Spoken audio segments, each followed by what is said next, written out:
August 1947. The British are quitting India nearly 200 years after they took power. One of the largest, most ethnically diverse nations in the world has been divided. One country will now become two, India and Pakistan. As a British barrister draws a line on a map, a once peaceful land implodes. People are forced out of the villages they have lived in for generations. 15 million scramble to be on the right side of the new border. At least 1 million die in the process. And this huge mass of humanity just moving along, barefooted, no food, thirsty, was a terrible sight, terrible sight. Communities that have lived together for centuries turn on each other in one of the worst communal massacres of the 20th century. It was so senseless, so utterly senseless. And yet, there's nothing you can do about it. Britain, the once great colonial power, looks on as India burns. Hindus and Muslims were in the grip of madness, lunacy.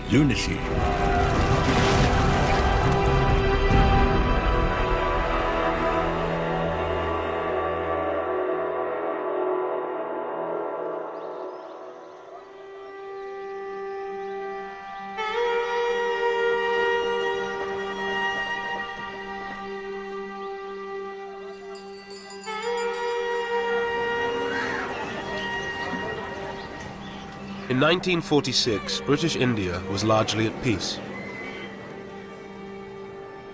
On the surface, there was communal harmony between Hindus, Muslims, and Sikhs.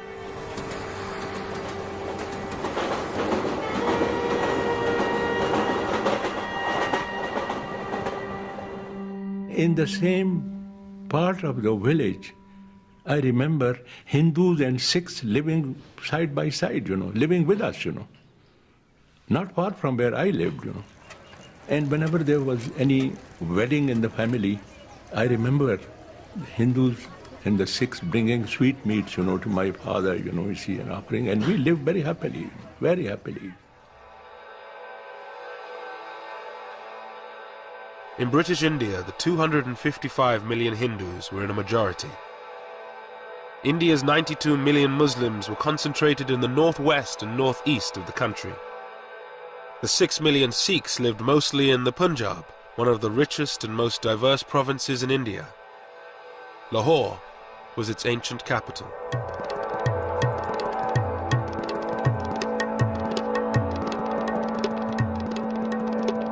Lahore was one of the most cosmopolitan cities in the country, a center for education and fashion.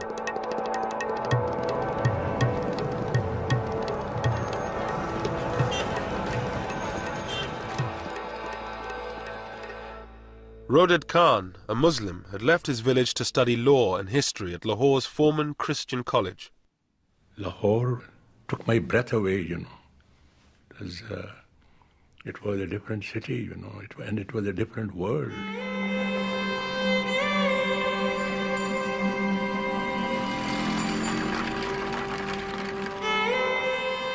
It was a very liberal, very tolerant, very progressive institution.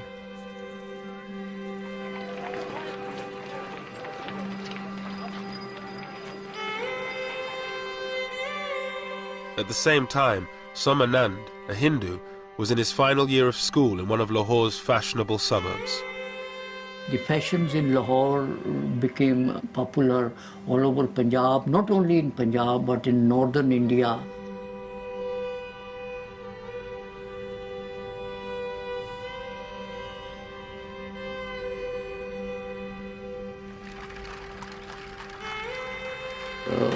There was a famous saying in Punjabi that a person who has not seen Lahore has not been born yet. He is yet to be born. In a few months' time, the peace of this ancient city would be shattered.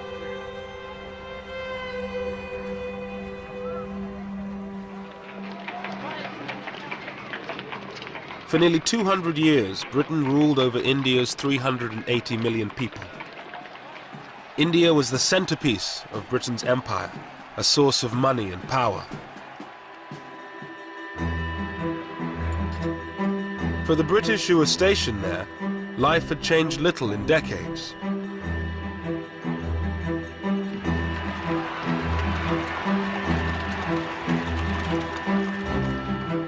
John Moores, an officer to a Gurkha regiment, had been in India for a year. We had a hunt, and they'd imported these hounds possibly in the 20s or somewhere like that, and they used to hunt jackal. The tribesmen would come in with a live jackal and release them eventually, and then the hunt would take it up and try chasing them. But then you had to have a whole brigade out defending the hunters. They would be deployed all round over 70 miles.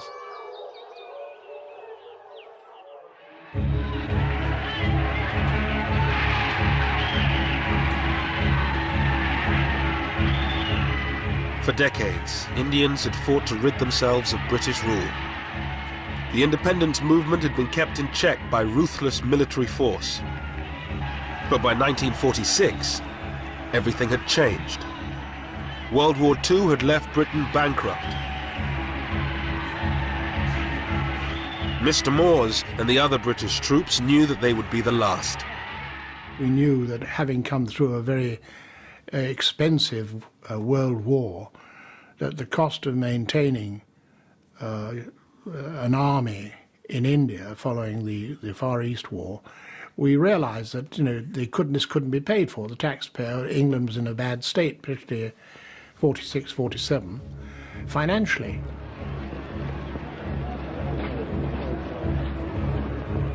But India's independence leaders were divided over what should happen when Britain left. The Indian National Congress, under its leaders Pandit Nehru and Mahatma Gandhi, demanded a single state where all religions would live side by side. But many Muslims feared living under a Hindu majority. Even in the middle-class homes of Lahore, ancient prejudices ran deep.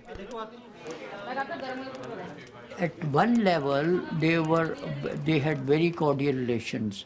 Our Muslim neighbors were very good. They helped us, we helped them. But see, Hindus had a curious inhibitions.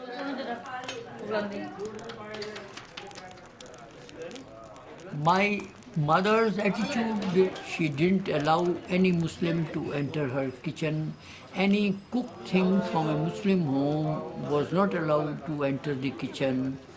When she was eating, she would not allow her Muslim neighbors, the lady, to touch her. So such inhibitions and customs, they kept us apart. In Lahore's old city, Muslims were forbidden from drinking from the same taps as Hindus. Zahur Uddin, a Muslim, was a champion wrestler from the old city.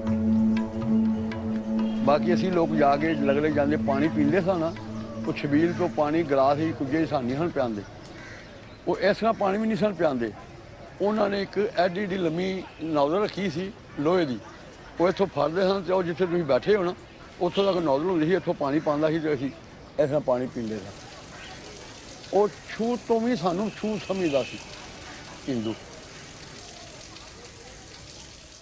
The Muslims were not getting enough jobs, education, they were not so educated. They envied Hindus who had the best of jobs, and they always wanted. That's why the slogan of a Muslim homeland became very popular among the Muslims.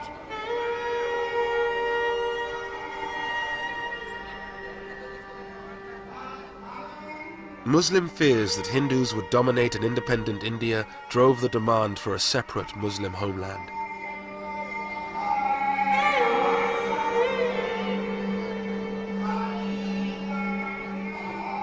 It was championed principally by one man, a 70-year-old British-educated barrister, Muhammad Ali Jinnah. His Muslim League demanded the division of India into two, one country for the Hindus and Sikhs and another for the Muslims. Once the British leave, and there will be a democratic form of government, you see, But in a democratic form of government, the Hindus will always be in a majority, and the Muslim will always be in a minority. We have no chance. Our minority will never be transformed into a majority, and the Hindu majority will always remain a permanent majority. Therefore, we have no chance. Pandit Nehru, the leader of Congress, toured the country arguing the case for a united India. The whole idea that India should be divided was based on a fantastic notion that religion constitutes nationality. Nayantara Sehgal lived with her uncle, Pandit Nehru. While I was growing up, the entire national movement, which had cut across religion, region, caste, class, sex, it had been a truly unifying experience. So for a person like me, it was an absurd idea that India should be divided. It made no sense of any kind.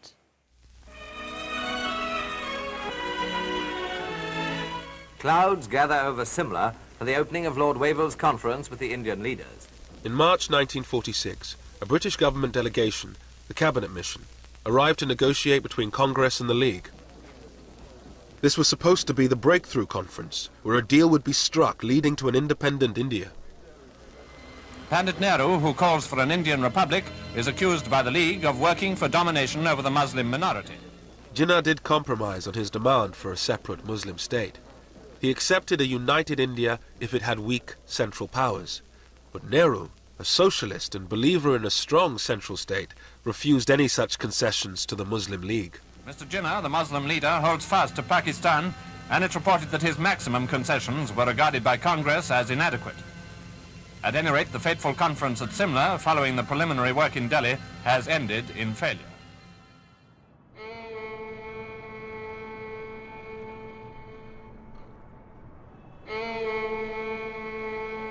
Calcutta, a stronghold of the Muslim League, August the 16th, 1946.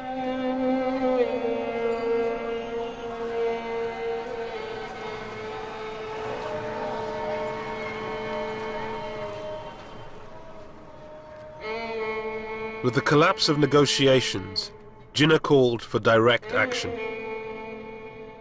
Thousands of Muslims gathered in the center of the city to demand a separate homeland, Pakistan.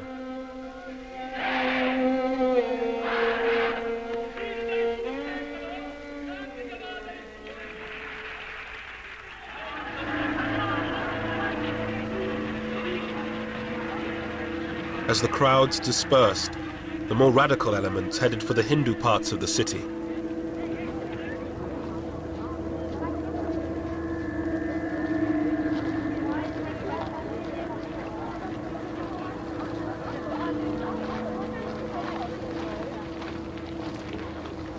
I was thinking of going out for a stroll, and then all of a sudden I found some Muslim hoodlums. They came out, shouted, Nara-e-Takbir, Allahu Akbar. Allah is the great master.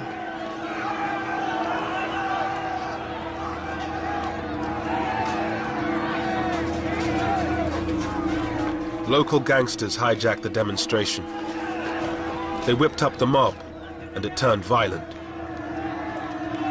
Then I found that a neighbor who had come out to see what was happening, his head was cracked and lay bleeding.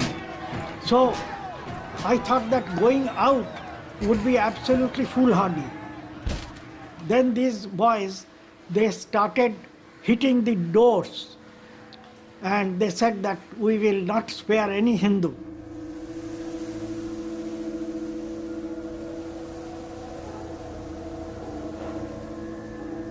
As the city erupted in communal violence, Muslim slaughter of Hindus turned to Hindu slaughter of Muslims. Shankar Ghosh was was covering the riots for a Calcutta newspaper. A jewellery shop was surrounded by a crowd armed with iron rods.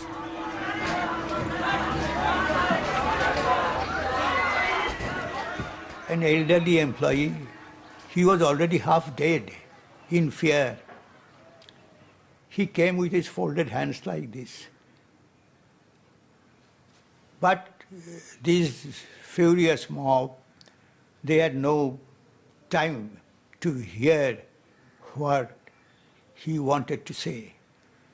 So I think a boy of 14 or 15 just pulled his leg as he came out, and the man fell down. And someone hit him on the head with an iron rod.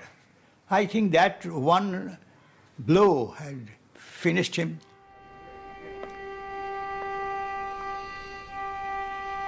Around 5,000 people were killed in 3 days of rioting.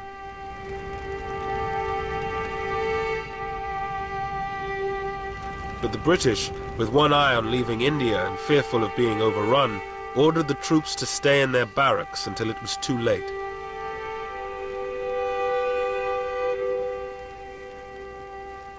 We had absolute faith in British authority. We had absolute faith in the peace that British had given us. For 3 days there was no sign of authority on the streets, and it was anybody could murder anybody.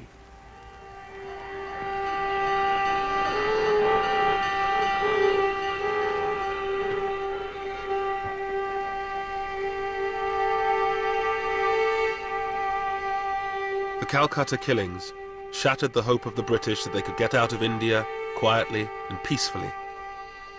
With religious hatred and suspicion growing, the dream of a united India seemed to be falling apart. Pran Chopra was a young reporter for All India Radio at the time of the riots. Until then, there was still a possibility that there could be an undivided India. That impression evaporated in the heat of what came to be known as the Great Calcutta Killings. Once that impact spread through the rest of the country, the hope that India could remain undivided began to vanish. After Calcutta, the violence spread. In Bihar, Hindus largely massacred Muslims. In Noakhali, in Bengal, it was Hindus who were mostly under attack. With British power waning, India was in danger of falling apart in the chaos of communal violence. One man thought he could bring the country together and maintain the dream of a united India: Mahatma Gandhi. Ashoka Gupta was one of Gandhi's disciples. After the riots, Gandhiji's attitude was that we are same people, born in the same country, brought up in the same country. We have believed in the community living. Whether you follow this faith or that faith, it doesn't matter. It's the humanity which concerns.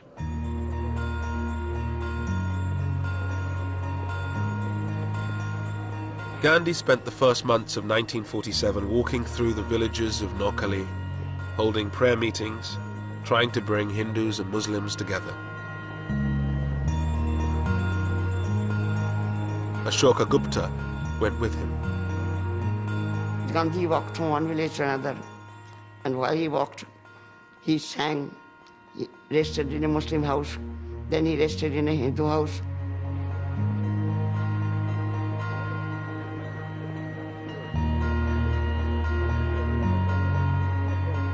But the great pacifist and campaigner for independence was hardly the unifying figure he wanted to be. Gradually, the prayer meetings, the non-Hindus were absent. Shankar Ghosh reported the story for his Calcutta newspaper. The Muslims were not keen to come to him, were not keen to listen to him. And before Gandhiji went on his morning trip from one village to another, they used to divide the path, spread thorns, bones, etc. on this road. An advance party had to be sent because he was in Noakhali, he was not wearing any shoes. He was walking barefoot. Gandhi had always opposed constitutional concessions to Muslims. For many of them, he represented Hindu supremacy. Mr. Gandhi did not appeal to the Muslims, you know. He failed to win the hearts and minds of the Muslims of India, you know. The way he used to talk about politics and his language, it was foreign. It did not appeal to Muslims at all, you know.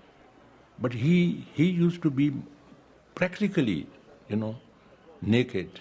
He used to have one arm on the shoulder of one girl, and he should have another arm on the shoulder of another. And the Hindus thought he was a saint, you know. Gandhi's dream of a united India seemed to be collapsing. He was a sad man. I think nobody was listening to him. He was considered to be an incorrigible idealist who has no connection with reality.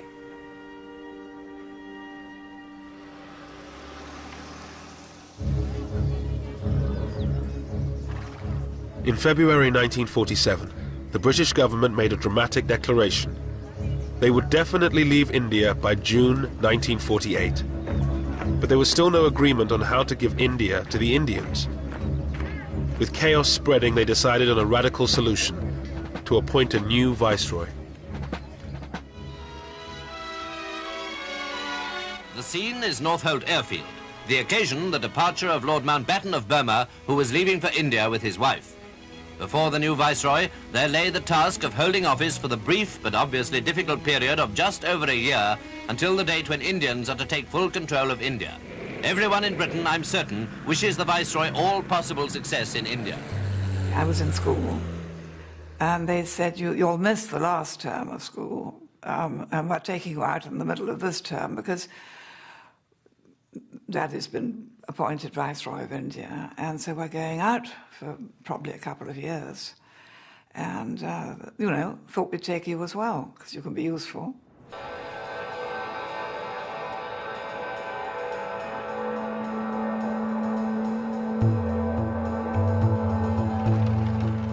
In March 1947, Mountbatten arrived in India. The former Supreme Allied Commander of Southeast Asia had a reputation for being a decisive leader, a man who could knock heads together. His brief was simple: to get a deal and get Britain out before India imploded. The swearing in, of course, was a very great ceremony in the Durbar Hall, and so trumpeters and all the staff in their full dress uniform, my father in full dress uniform, my mother in a long white dress, and I think a sort of laurel wreaths in her hair. And they looked like film stars.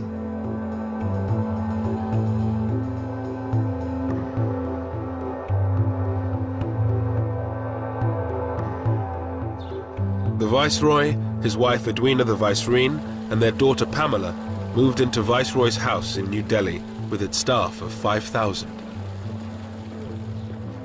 In Viceroy's house, there were indoor gardeners. Now, the indoor gardeners just arranged the flowers in the vases and changed the water.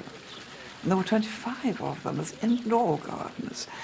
There was one man who spent his entire time with a seal that bore the British crown, stamping the butter pads. And there was another unfortunate man known as the chicken plucker, who did nothing else. So the scale was so amazing.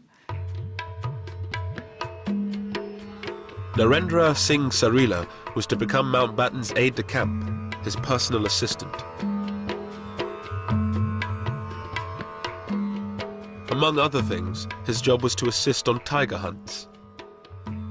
Lord Mountbatten was a very articulate man, and he used to plan ahead what he's going to do. And he used to carry it through ruthlessly.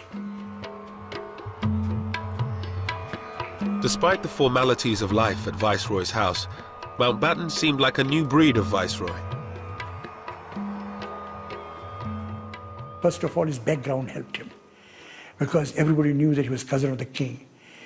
But still, he acted without any airs. And I think that impressed Indians, because other Viceroys kept, their sort of upper lip and that sort of thing. And I think that helped to impress people. Well, the first thing that was different with my father and mother was that when they were entertaining, I mean, they were in India, they invited Indians, which had never happened before. I mean, yes, of course, Indian princes were entertained, but the ordinary Indian ministers and lawyers and doctors or whoever had never been invited, so that was quite a new thing. On the personal level, Dickie was a very charming, very handsome, very lovable person who met one very informally, and, when one was very young and rather nervous in front of important people, he could put one at one's ease. He was awfully sweet.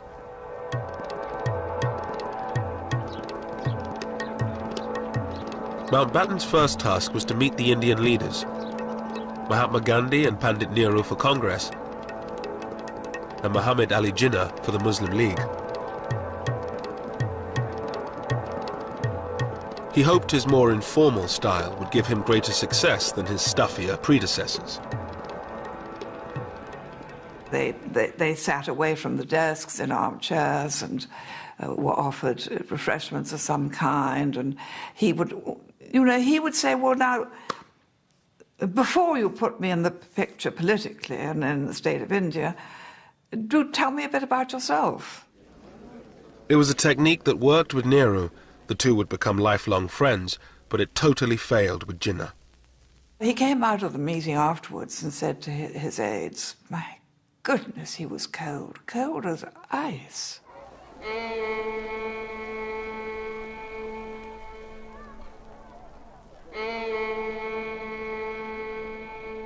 There were now constant negotiations.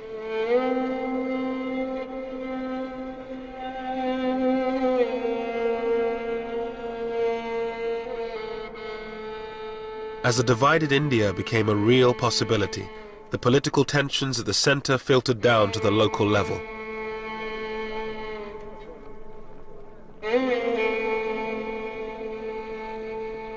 The Punjab was worst affected. The province was one of the wealthiest in India. Hindus, Muslims and Sikhs all claimed it as their own.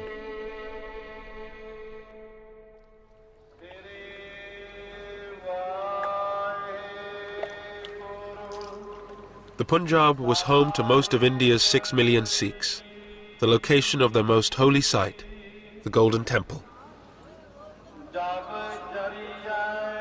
The Sikhs' great fear was that if India was divided, the Punjab, with its Muslim majority, would end up in Pakistan. For Sikhs, it was unthinkable that they would be ruled by the Muslims, historically their enemies.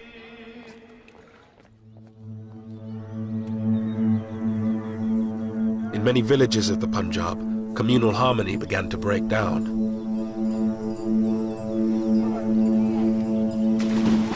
Aridaman Singh Dillon was living in a mixed Sikh-Muslim village.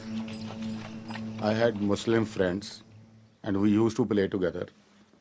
And there was nobody from our families put any obstacles between us. But when the strife began, then I was prohibited from going out with my Muslim friends. But we would sneak away and often will get caught and scolded. My grandfather, he noticed us going about playing around in the fields. We tried to hide, But ultimately he found out, and I was giving a good thrashing and scolded. Bhai Jassa Singh ji, Bhai Nihal Singh ji, As a young boy, he watched local politicians stir up divisions between the communities for their own ends.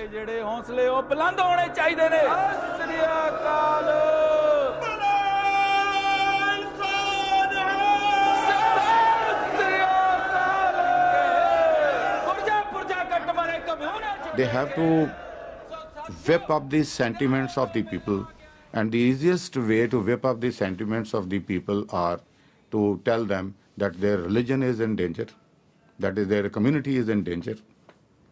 What else would they tell? To hoodwink people, to get votes out of them, to get support out of them. The people had to be hoodwinked, and politicians do this.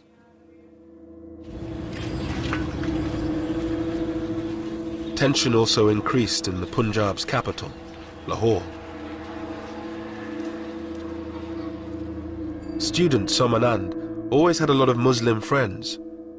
They now refused to talk to him.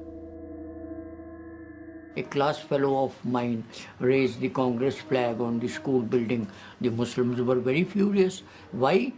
They also raised their Muslim League flag on the school building. So the tension increased. The distrust was already there under the surface. It was there for centuries, but now it came above the surface.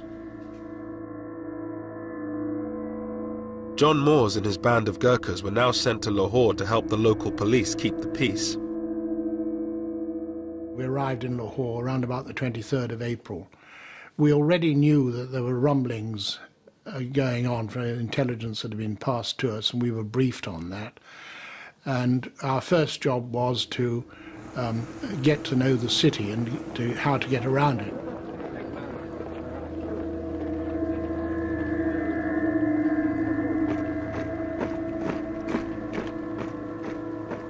We had orders that we were to stay armed, and you'd have to go to a dance or have dinner out somewhere with a 845 revolver strapped on, because there was already talk about people having reprisals.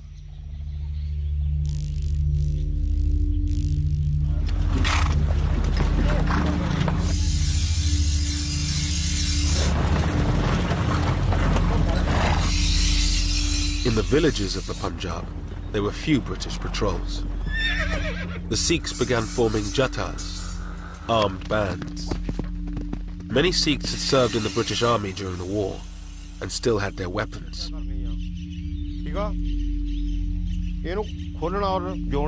These ex-soldiers began to train their Sikh brothers to prevent a Muslim takeover of the Punjab.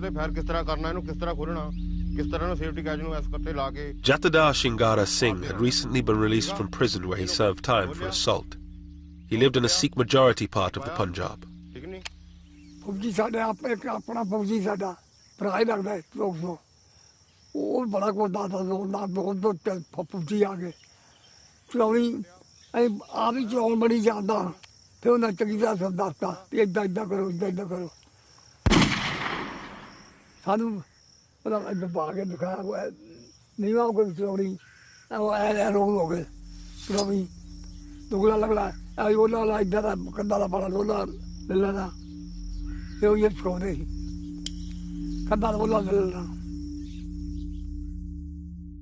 A number of Muslims from our village had come down to see my grandfather and told him that they have heard rumors that certain people are getting together in adjoining villages to attack our village and other villages to kill the Muslims.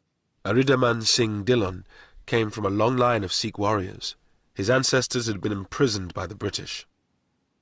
His grandfather, the village head, refused to join in the wave of communal violence. A committee of Sikh, Hindu and Muslim people were created, and they were given small arms like lances and axes. We had a couple of guns, and the basic reason for doing this was to guard their own village against the people coming to loot the Muslims of that village and to guard their Muslim friends. And every night they would hold the patrolling throughout the village to guard the village and the Muslims.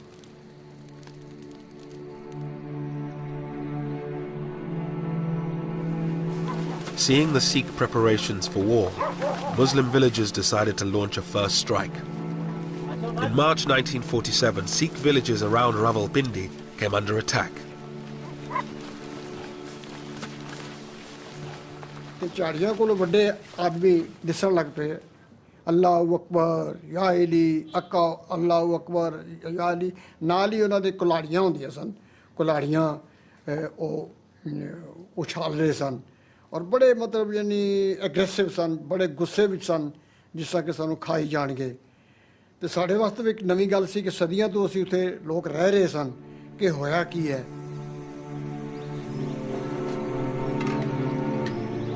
The Sikhs were heavily outnumbered by Muslims. Their biggest fear was that their women would be taken away, converted and raped.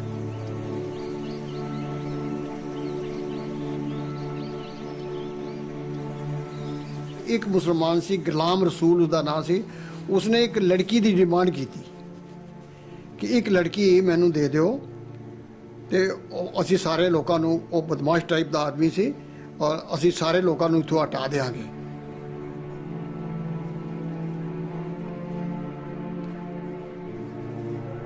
The women of the village went into hiding. Bir Bahadur Singh's father decided to act to save the honor of his village. His teenage son looked on. 10 ਸਾਲ ਤੋਂ ਲੈ ਕੇ 40 ਸਾਲ ਦੀ ਤੱਕ ਜਿਹੜੀਆਂ ਸੁਨੱਖੀਆਂ ਸਨ ਸਾਡੇ ਇਲਾਕੇ 'ਚ ਬੜੀਆਂ ਔਰਤਾਂ ਸੁਨੱਖੀਆਂ ਹੁੰਦੀਆਂ ਸਨ ਪਹਾੜ ਦਾ ਨੀਮ ਪਹਾੜ ਦਾ ਇਲਾਕਾ ਸੀ ਤੇ ਉਹ ਸਭ ਤੋਂ ਪਹਿਲਾਂ ਆਪਣੇ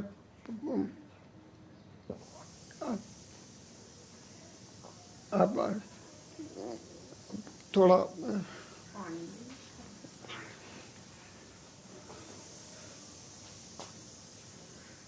आवाज मारी सब तो पहला अपनी बेटी नू मान बेटा आ जा मेरी भैन मान कौर जी मेरे को 2 साल वड्डी सी 18 और 19 साल की सी और बैठ गई मेरे पिताजी ने खंडा जब कर लगे तो वो वार जड़ा सी वो लग्या ना वार लग्या ना रब जाने मुँह आ गया और की हो गया मेरी भैन ने अपनी गुत्त इंज की थी और मेरे पिताजी ने बड़े गुस्से नाल उसदा दुपट्टा इंज किया और मोरी कृपान और सिर वो परे सी पिया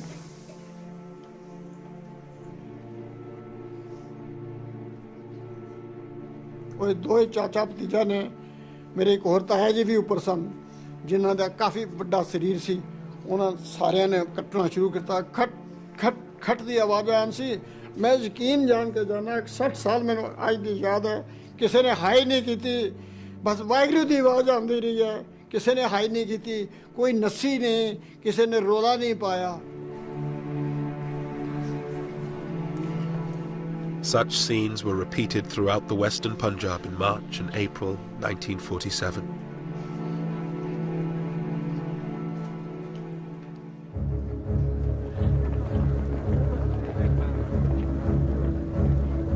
With the threat of all-out conflict, a deal became a matter of urgency. The Congress leader, Pandit Nehru, now had power within his grasp. But to get the British out quickly, he had to compromise. He abandoned his dream of a united India and accepted partition. A statement will be read to you tonight, giving the final decision of His Majesty's government as to the method by which power will be transferred from British to Indian hands.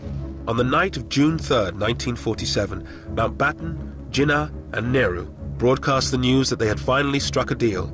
They would divide India in two. I must honestly appeal to every community, and particularly to Muslim India, to maintain peace and order. I couldn't believe it. I couldn't believe it.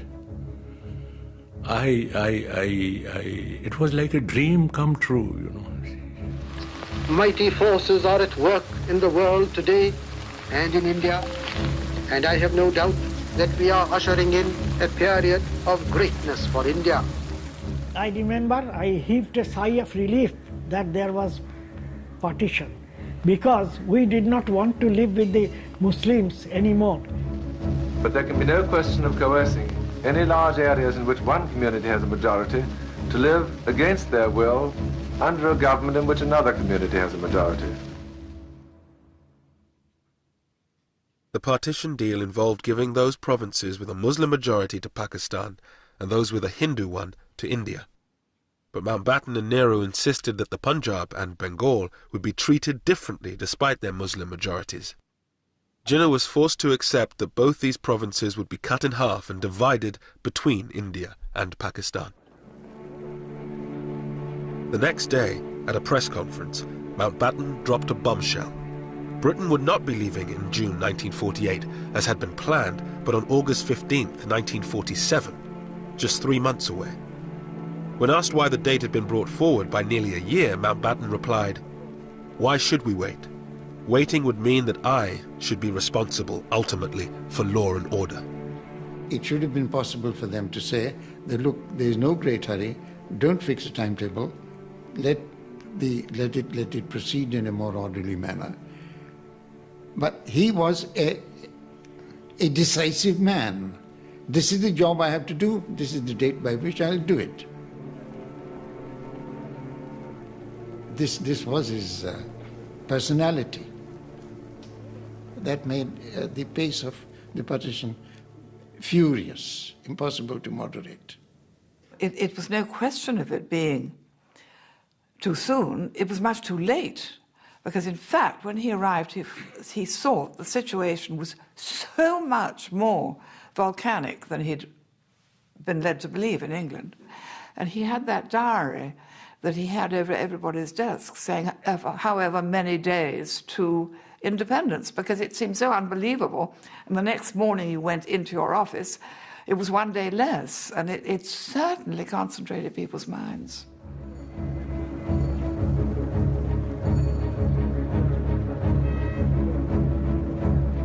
But with 3 months to go, no decision had been made on one crucial matter: where the border between Pakistan and India would lie. A new boundary had to be urgently drawn up. The man chosen for the task had never been east of Paris: British barrister Sir Cyril Radcliffe. Cyril Radcliffe was a very remarkable man. It was not just the quality of his mind, though that was formidable, perhaps the most formidable I ever encountered, I think. He had this unerring gift for going to the heart of anything he was discussing. He came very clearly to a rational conclusion. He was a very rational man. On July 8th, Radcliffe arrived in India. He moved into a bungalow on the Viceroy's estate. With partition only 36 days away, he met Mountbatten. The brilliant and serious barrister did not quite hit it off with the flamboyant Viceroy. I think he thought that he was a vain man, and not a man whose judgment was totally to be relied upon. But he didn't dislike him, and I think he respected the fact that Mountbatten was the last Viceroy and doing the best he could with a very difficult remit. Could you get me the figures, please, for the Gurdaspur district? I believe I'm right in saying that there is a narrow Muslim majority, but not a substantial one. Yes, sir. It's 50.6%. With his private secretary, Christopher Beaumont, Radcliffe began his work. His toughest job would be in the Punjab and Bengal, which were being divided in two. Radcliffe was being asked to draw a line through the middle of both provinces. In doing so, he would look at which religion was in a majority in each individual district, but he would also take into account other factors, such as the connection of railways, canals, and irrigation channels. In the streets of its great capital, Lahore, there was uncertainty over which side of the city the border would fall.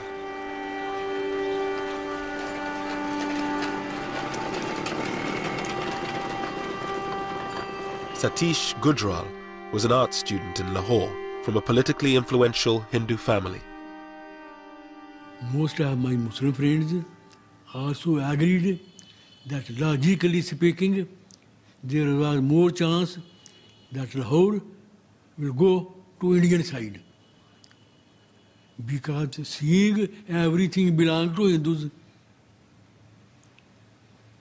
Education, money, banks, insurance, buildings.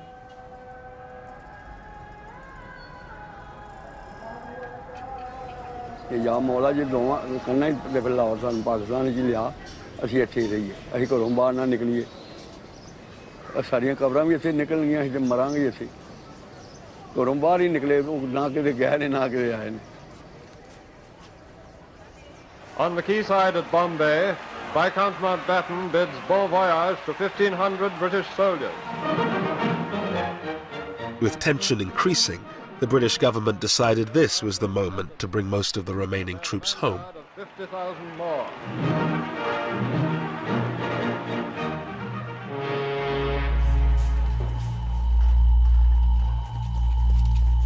With just over a month to partition, tension on the streets of Lahore began to turn to violence.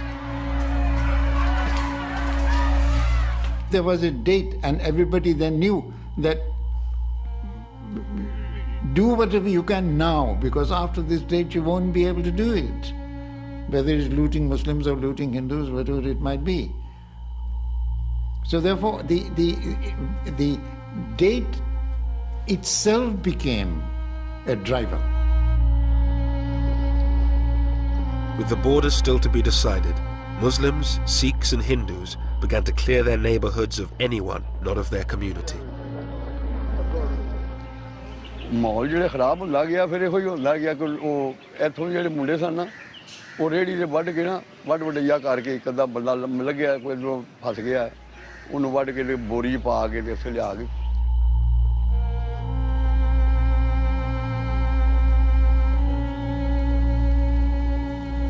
खूह सी उत्थे लिया के ते उहनूं साड़दे सन ये मुंडे मुसलमान जेह्ड़े ऐसे एरिए जिथे मुसलमान हैगे सन उदों हालात इस तरह इहो जिहा रोई कतकत होया मार दित्ता साड़ दित्ता ऐ पोजीशन हो जांदी। Despite violence erupting around the Punjab, the British presence was now minimal. John Moores and his small group of Gurkhas did what they could in Lahore. You try to get in there quickly and say, well, what's happened with the police? And they say, well, this shop's been set on fire. And then the next thing which upped it would be someone would be killed or burnt. And so then you get a reprisal from the other side, then picking on somebody else. And gradually, this is how it escalated. It was like a bushfire. And it was difficult to control. As Lahore tore itself apart, Mountbatten had other problems to solve. Partition was just a few weeks away, but the future of large parts of India had yet to be decided, that of the princely states.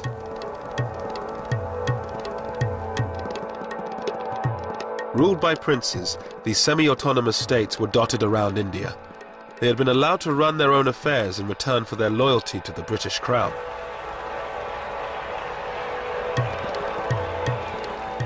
The princes assumed the British would allow them to decide their own fate after they left. But Mountbatten had done a secret deal with Nehru. He would hand most of them over to India.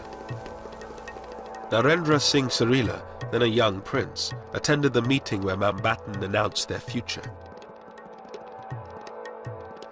In July 47, my father said that the last Chamber of Princes meeting is going to take place in Delhi, in which Mountbatten will address the princes. It is an important meeting. You go, you deputize for me. You know, he was trying to build me up. On July 25th, the princes gathered to hear what Mountbatten was offering them.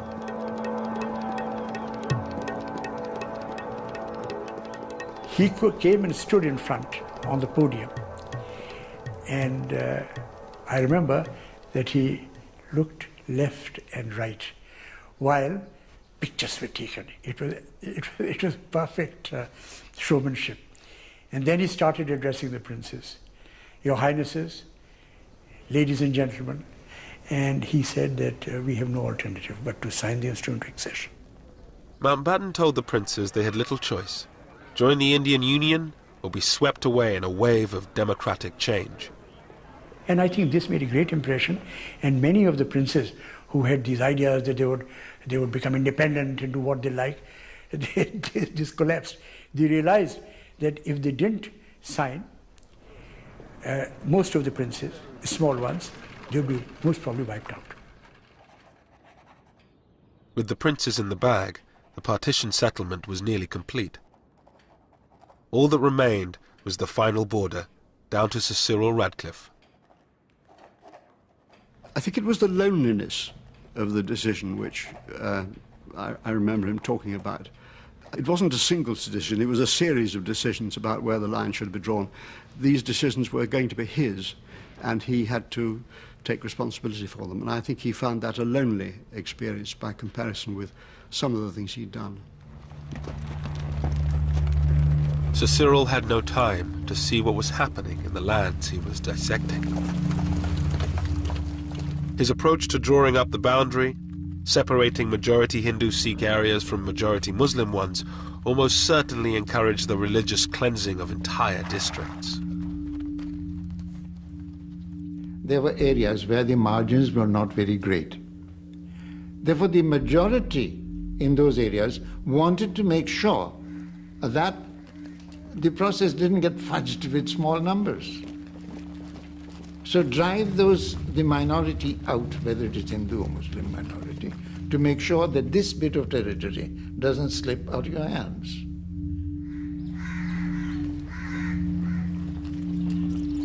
Mayhem now ensued in the villages of the Punjab. A few individuals took a stand. Dylan's grandfather was threatened for trying to protect his Muslim neighbors.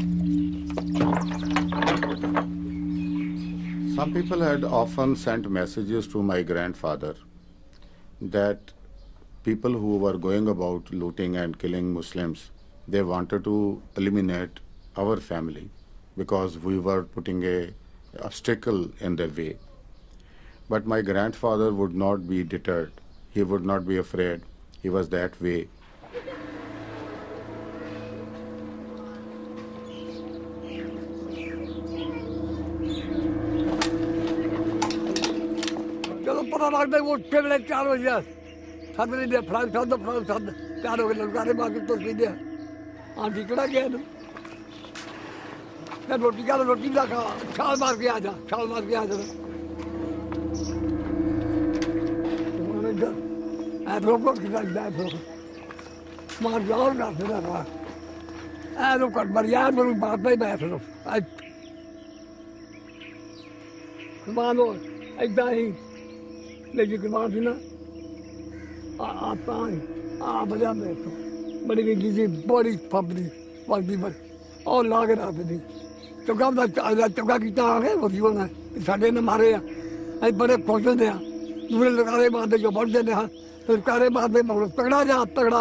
Small contingents of British-led troops scoured the countryside trying to stop the violence.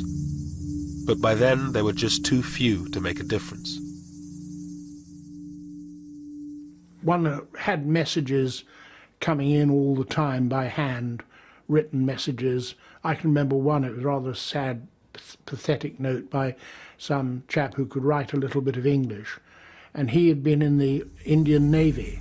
And on a scrap of paper, this came in one day saying, I'm home on leave at this particular village. And my name is so-and-so, my number is so-and-so, please can you come and help us, we are going to be attacked. But by the time we located the village, we got there and the village had been attacked and I couldn't find this man, a lot of people were killed. So it was that sort of message, it was sad, you know, people desperate for help and knew where we were. But when I say we were only 100 people. I mean, the whole area was something like, what, 50,000 square miles? One village I went into where we knew there was something afoot. I hadn't been told to go there. I was coming back at the end of a patrol and I saw vultures circling, and so that was usually a pretty good indicator. And got into the village, and sure enough it had been completely decimated. The well was full of bodies. One woman had been pregnant and she'd been carved open completely, and breasts had been cut off, and awful atrocities. ਉਹ ਸਾਨੂੰ ਉਹ ਗੱਲ ਨਹੀਂ ਨਾ ਮੈਂ ਲੱਗਣ ਦਿੰਦੀ ਸੀ ਸਾਡੇ ਬਾਰੇ ਜਦੋਂ ਸਾਡੇ ਬੰਦੇ ਆਏ ਨਾ ਉਹ ਤਾਂ ਇੱਦਾਂ ਸਾਨੂੰ ਮਾਰੀ ਜਾਂਦੇ ਆ ਅੱਧੇ ਜੀ ਮਾਰਦੇ ਆ ਉਹ ਨਹੀਂ ਬਾਹਰ ਲੱਗਣ ਦਿੰਦੇ ਇਹ ਚੰਗਾ ਹੁੰਦਾ ਜਰਾ ਇਹ ਚੰਗਾ ਹੁੰਦਾ ਹੈ ਜਿੰਨੇ ਬੰਦੇ ਜਿਹੜੇ ਚੰਗਾ ਹੀ ਹੈ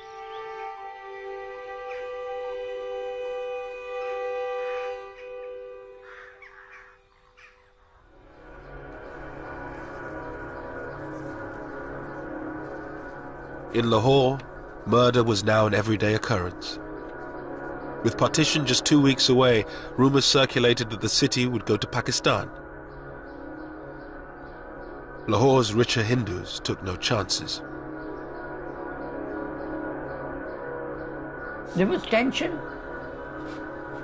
The Hindus started leaving much before the partition Lahore. They knew that Lahore would go to Pakistan. They started leaving the city, but they pretended that they are not leaving. They kept their drawing rooms as it was there. All the sofas and all the furniture was there. In the hearts there was a hope lingered that Lahore would be on this side.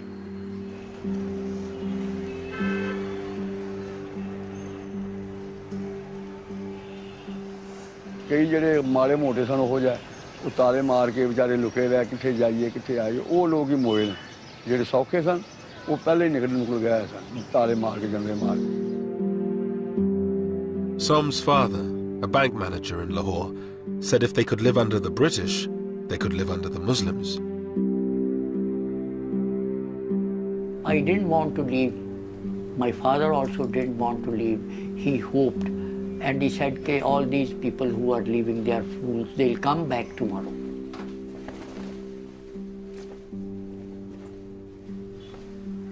But that was not true. When our neighbors started leaving one by one, he still hoped. Our closest neighbors who we had very close relationships, the Bhatiyas, when they left, my father wept that day. As thousands fled, Muslim gangs set fire to the Sikh and Hindu areas of the old city. The old Lahore, beautiful and historic, was in flames. At night when I used to sleep on the terrace, I could see the Hindu Shahalmi area burning 5 miles away.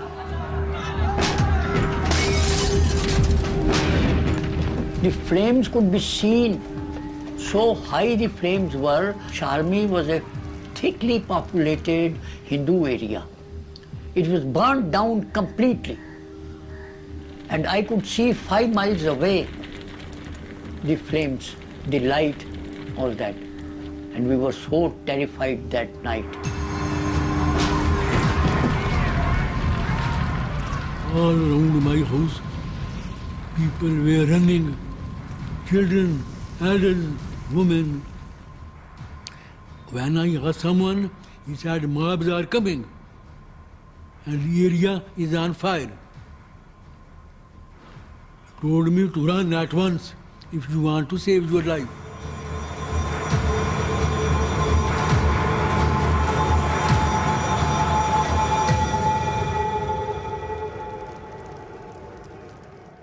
The whole horizon full of fire, smokes, and all red. It was such a sad, sad, sad moment for my life. Seeing Lahore, which is such a beautiful city, it was all burning. I have done what I can in drawing the line to eliminate any avoidable cutting of railway communications and of river systems, which are... On August 9th, Radcliffe had finished drawing up the border. But Mountbatten decided to keep the new boundary a secret until after independence, so the British wouldn't be blamed for any ensuing violence. The delay prolonged the uncertainty, and some believe it increased the loss of life. Signed, Cyril Radcliffe. I never forgave him. Why he kept the decision to be announced about Lahore so late? I feel much killing could have been saved if they had announced the fate of Lahore 15 days before. On the eve of independence, Radcliffe wrote to his stepson in London. Nobody in India will love me for my award about the Punjab and Bengal, and there will be roughly 80 million people with a grievance who will begin looking for me. I do not want them to find me. I've worked and travelled and sweated. Oh, how I have sweated the whole time. Radcliffe left India 4 days later, never to return. He was deeply conscious that his rulings or his recommendations would generate controversy, conflict, and the possibility of a loss of a lot of human life. I do remember him saying that any solution, any drawing of the line would have done that.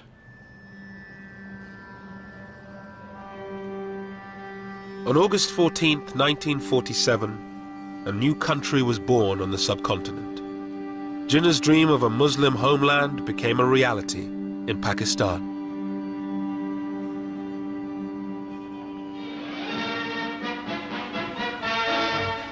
Through Karachi's streets drives the Quaid-e-Azam, Muhammad Ali Jinnah, Pakistan's first Governor-General.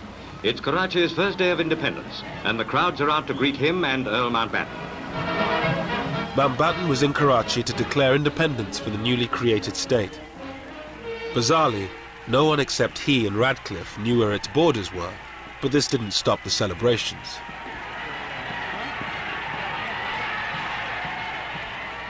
It never occurred to us that the Muslims of India will ever see the emergence of a sovereign, independent country, which they could call their own, you see. A country they could live for, a country they could die for, you see. It never occurred to us,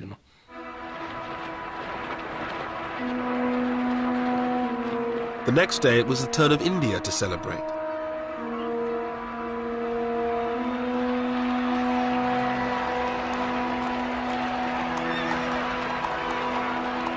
Hundreds of thousands thronged the streets as Nehru, Mountbatten, his wife Edwina and their daughter Pamela made their way to the Constituent Assembly.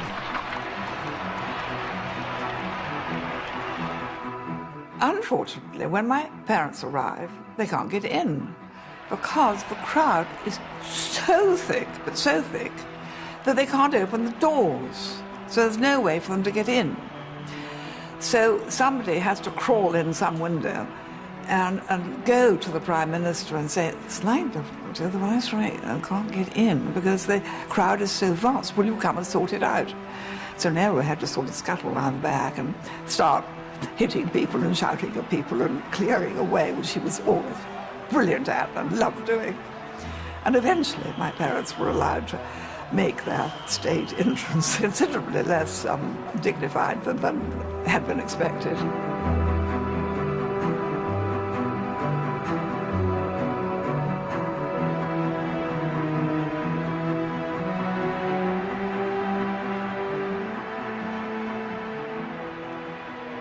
Well, you must remember that whatever the tragedy of partition, there are other aspects to it. I mean, it was an exhilarating occasion. There were millions of people out on the streets celebrating. For my uncle and for his colleagues, it was the realization, though not in whole but in part, of their lifelong dream, the cause to which they had given their entire lives. And here it was, Indian independence. But not everyone was celebrating. Gandhi, who for decades had struggled for a united independent India, lay fasting in Calcutta. His disciple Ashoka Gupta was with him. He was a disappointed man. He was a man in distress. And he found that whoever people went with him to start with, now are deserting him. The desertion by other leaders, I think, hurt him very much.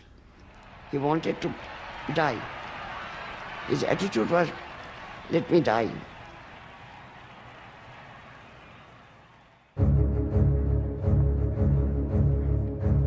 With the celebrations over, Mountbatten finally announced the new border.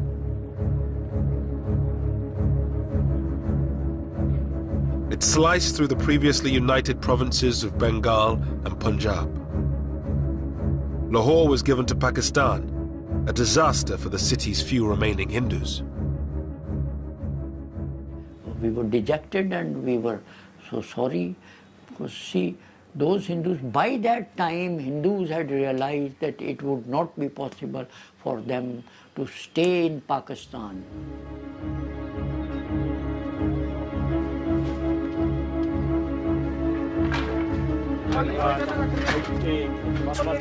Millions of people were now on the move. Muslims who found themselves on the Indian side of the border, and Hindus and Sikhs who were on the Pakistani side.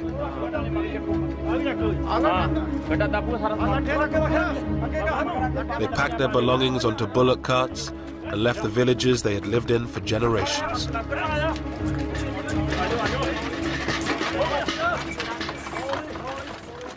डरते हैं जी हाँ डरते हैं बहुत तो डरते हैं सब भी अजीब आजन कोई चीज नहीं चुकन दी वाला भाई आके कुछ नहीं जाना तुम अपनी जाना ले जाओ गड्डियां ते बहन दी करो गड्डियां ते दो दो बोरियां आटा सुट लिया जिन्ना घर हैगा सके ते एक गड्ढा सी छां घरां दा कोई पता नहीं सी इन्हां नहीं पता भी आया भी अपने पिंड ही जावांगे इत्थे बलगणी आउणा सी पिछे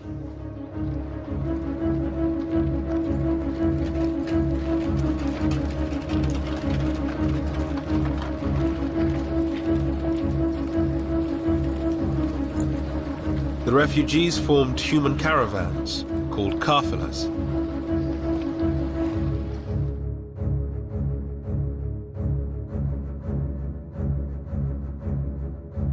The lucky ones had military escorts to protect them from armed bands waiting on the roads.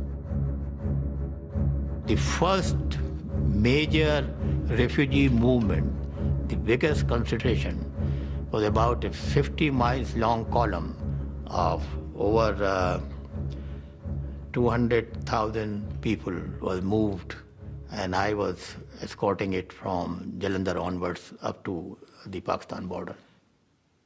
Wajahat Hussain was a young army officer. He had been sent to the Punjab to deal with disturbances on the border.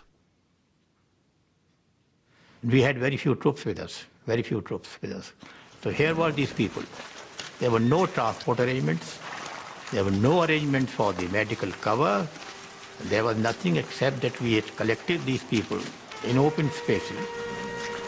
They were told to move, and they were moving on foot. Some had bullock carts, and they put their belongings on the bullock carts, and their old people and children. Others were on the foot. And we used to do initially we used to do about 15 to 20 miles in a day. But as they got tired, as the days passed by, they became less and less. Military ਨਾਲ military ਆਉਂਦੀ ਰਹੀ ਅੱਗੇ ਪਿੱਛੇ ਪਿੱਛੇ ਅਸੀਂ ਨਾਲ ਦੋ ਤਿੰਨ ਮੌਤਾਂ ਵੀ ਸਾਡੀਆਂ ਹਥਿਆਰ ਉੱਤੇ ਆ ਕੇ ਹੋ ਗਈਆਂ ਹੈਗਾ ਹੋ ਗਿਆ ਬਿਮਾਰੀ ਪੈ ਗਈ ਬਹੁਤ ਜ਼ਿਆਦੀ ਬੜੀ ਮੁਸੀਬਤ ਸੀ ਬਿਠੇ ਫਿਰ ਕਾਬਲਾ ਖਲਾ ਨੇਰ ਪੈ ਨੇਰੀ ਪਾ ਜਾ ਜੂ ਰੋਟੀਆਂ ਸਾਨੂੰ ਇਸ ਤਰ੍ਹਾਂ ਬਾਹਰ ਪੈ ਜਾਣਾ ਉੱਥੇ ਕਾਬਲਾ ਕਰਨਾ ਤੇ ਕੋਈ ਜੇ ਪੱਕੀਆਂ ਤੇ ਪੱਕੀਆਂ ਨਹੀਂ ਪੱਕੀਆਂ ਨਹੀਂ ਪੱਕੀਆਂ ਨਹੀਂ ਪਾਣੀ ਗੰਦੇ ਪੀਤੇ ਪਤਾ ਨਾ ਇਹ ਤਾਂ ਝੋਨੇ ਲੱਗੇ ਝੋਨਿਆਂ ਵਿੱਚੋਂ ਆਇਆ ਕਰਕੇ ਤੇ ਪਾਣੀ ਪੀਣਾ Throughout August and September, the columns of refugees grew and grew, from hundreds of thousands to millions. Well, you imagine 2 million people on one road, virtually, and it's just a seething mass of people trying to get water, trying to call in. Wells were poisoned, trying to find food, trying to cope, trying to cook, women having children. And it's awful, awful things.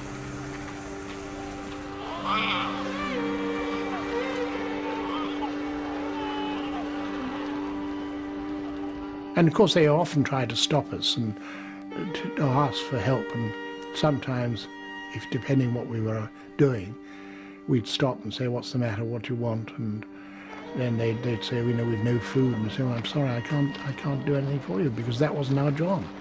We just didn't have any food to give them.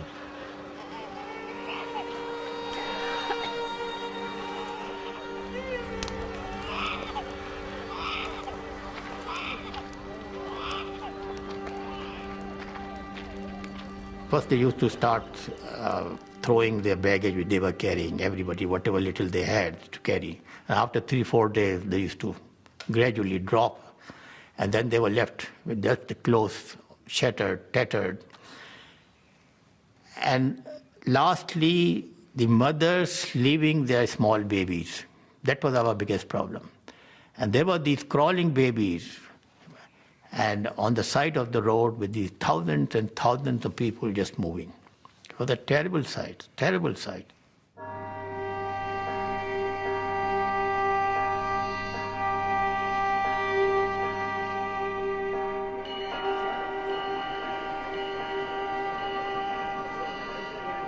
Tens of thousands of people boarded special refugee trains that made their way between India and Pakistan. They were easy prey for the armed gangs that roam the countryside. It was John Moore's job to escort a trainload of Muslim refugees to Pakistan.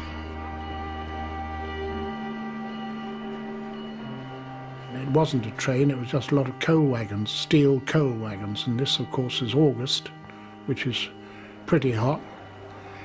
And we loaded up these wretched refugees.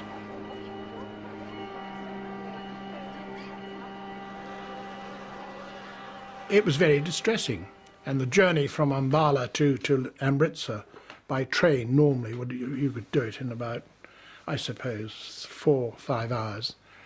And in this case, it took 4 days.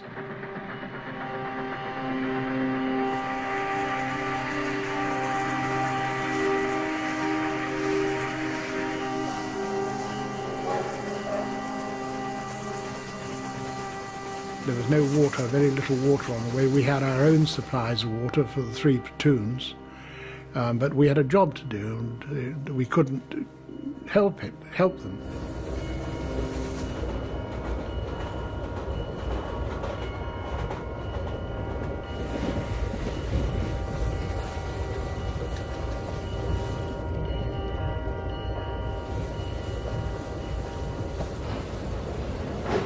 Three days into their journey, they reached the Sikh stronghold of Amritsar.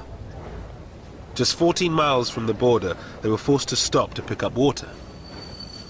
The station had been taken over by hundreds of armed Sikhs. Amritsar station was crawling with, it was packed, it was like sardines, right across, not just the platforms, but across the tracks. They all had weapons of some sort or another. Some were old blunderbusses, some were fairly modern rifles, spears, swords. They were shoulder to shoulder crowds, and pushing and shouting and screaming, and you realized that you were just going into a hell, and if you didn't look tough, you were for trouble, because they would then have gone for us before the refugees.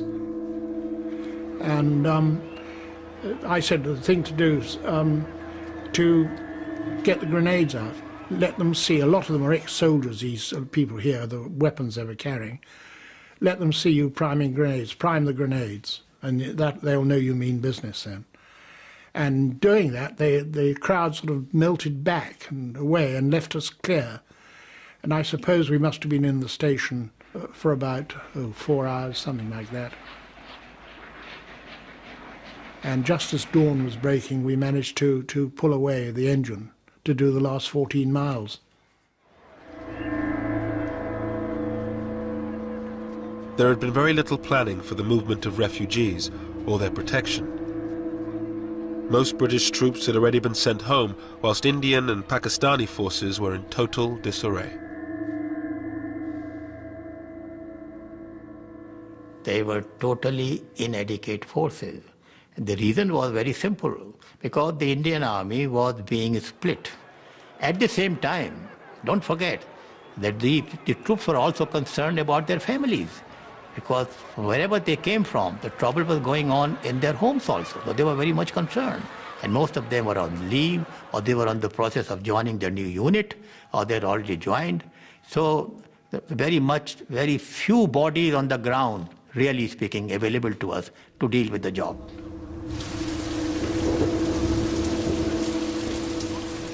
Most trains had no military escorts with inevitable consequences. John Moores was called to Umballa station to meet a train that had been attacked.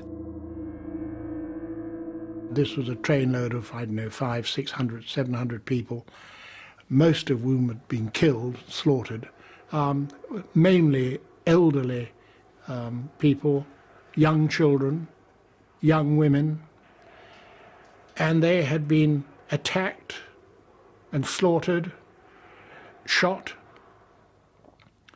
I can remember seeing a young woman with she was still alive, her head open, cut open, and you could see her brains, and knew there was nothing that we could do. We hadn't got any surgical facilities or anything like that, but it was a horrendous thing, and I still think about it very much. Art student Satish Gujral helped organize the transportation of refugees. In Amritsar, he saw the hatred partition had brought. A Muslim girls' school nearby had been raided, and all these girls had been brought out, stripped, then taken in procession to this location, where they were being systematically raped. I have recalled in my life story that when watching it, I looked at the face of those others who were attending it in search of compassion. I found none.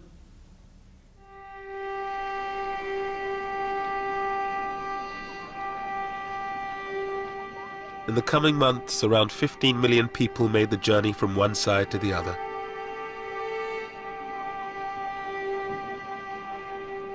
At least 1 million were dead.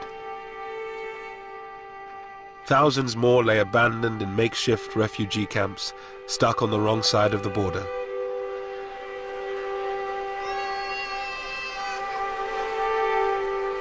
The Viceroy now led the relief effort. My mother was forever visiting the Punjab. She visited in 5 months. She did 70 major tours of the Punjab into the camps and trying to organize the camps, organize the hospitals, get guards on the hospitals, get food.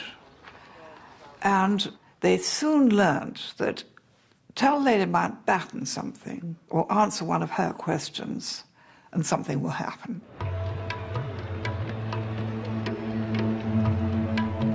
Pandit Nehru, the new Prime Minister of India, toured some of the camps with her.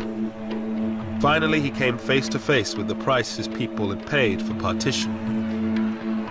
Satish Gujral was in a refugee camp in Lahore when he arrived.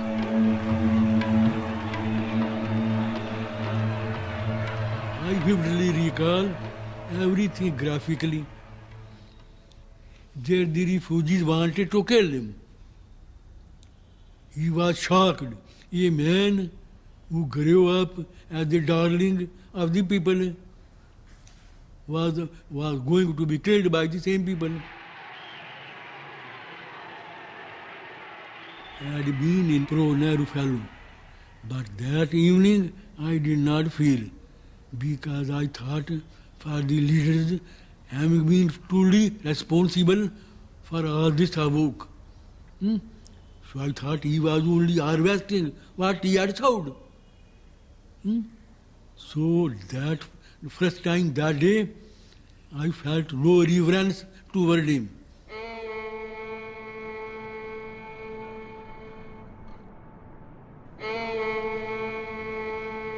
In Lahore, there were now few Hindus left. Somanand and his father were among the last. In the weeks following partition, they came under attack from Muslim gangs seeking a religiously pure Lahore. And it was free for all in the city. There was no one to check them. So they had come for that purpose, and somebody had given them our address and all that, and they came to kill us. But fortunately, we had a very narrow escape, and I was with a neighbor, with a Muslim neighbor, and they looted, they ransacked the house, took away all the clothes which they could use, all our shoes. And when our Muslim neighbor raised a hue and cry, they said, "We'll shoot you if you support the Kafirs." It was too much even for Som and his father, who throughout the violence had held out the hope that they could stay on in the city of their birth. Then we decided to go to Delhi straight away. Went to the airport and came to Delhi with our 2 clothes, nothing. We left in a plane. My father bought 2 tickets for Delhi. I saw our houses when the plane went up and flied over model town. I wept.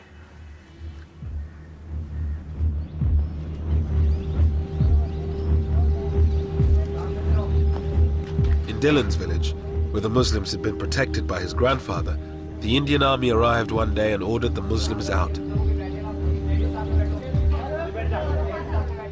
It was a sort of very heavy moment. There were tearful departures and farewells. The Muslims left most of their assets and properties with their neighbors, thinking that they would be able to come again to pick those things up.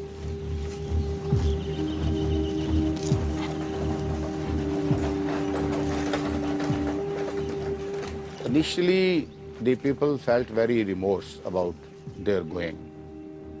But then, in a couple of days, sort of they try to occupy their homes.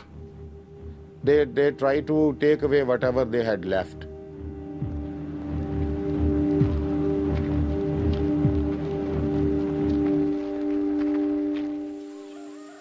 In only a few months, India had been divided along religious lines. The Indian part of the Punjab was cleared of nearly all its Muslims, while Pakistan was emptied of most of its Sikhs and Hindus.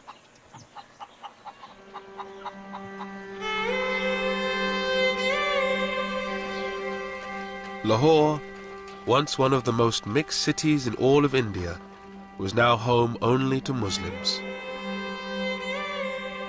Gone was the cosmopolitan Lahore. Gone was liberal, tolerant, progressive Lahore, you see. But I think culturally, Lahore suffered, you see. It was a great city in those days. It was a great city in those days. With the passage of time, we became more conservative, more backward, more intolerant, more pseudo-Islamic, pseudo-Islamic.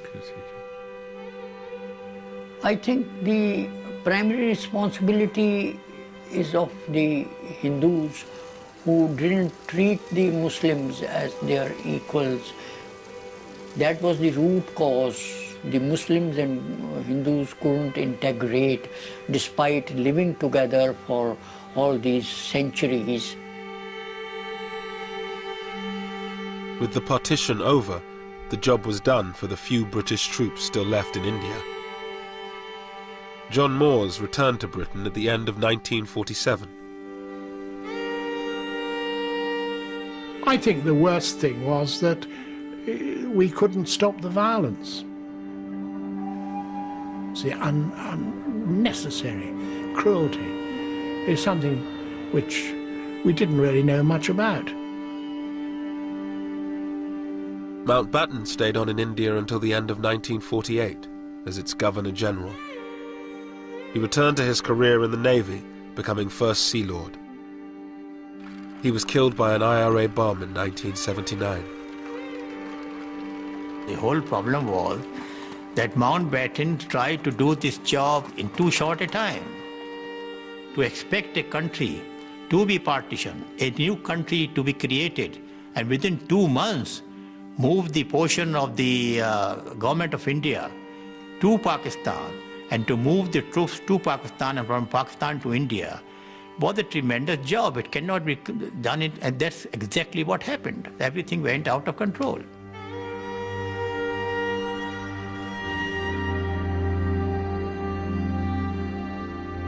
Satish Gujral, the art student from Lahore, became one of India's greatest painters.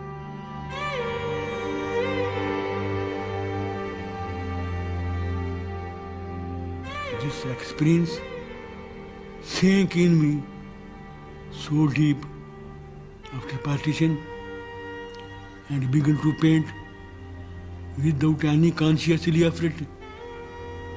This woman suffering, this brutality of man to man became my theme.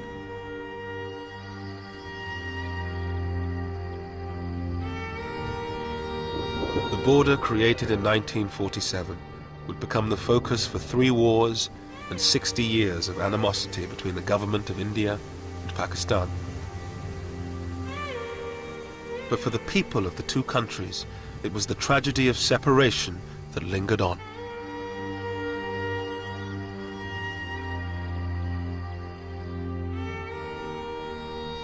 I missed my friends.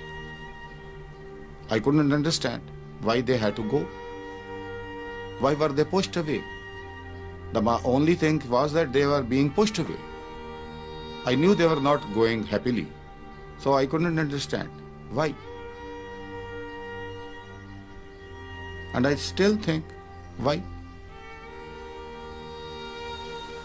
What did anybody get out of it?